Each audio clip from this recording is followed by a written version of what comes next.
Ginawa ng intriga ng mga netizen ang hindi pagbeso ni Miss Universe 2018 Katrina Gray sa singer-songwriter na si Moira de la Torre. Kumalat ang isang video sa isang event kung saan kasama sa mga guest si Moira at pati na rin si Maricel Soriano. May bainsuhan siyang guys pero pagdating kay Moira ay parang napahinto ito at dumiretso lang habang hinawakan niya sa siko ng mabilis lang si Maricel. Habang ang isang dating PBB housemate na nagngangalang kay Montinola ay hindi rin naman ito pinansin dahil hindi nga siguro nito kilala. Iba't ibang espekulasyon agad ang naisip ng mga merits sa kumalat na maikling video.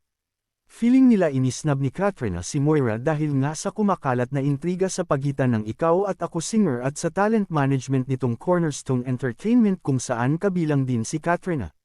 Maaalalang in-unfollow di umano si Moira ng mga dati niyang kasamahan sa management group na sina Sam Milby, Eric Santos, Yeng Constantino at iba pa.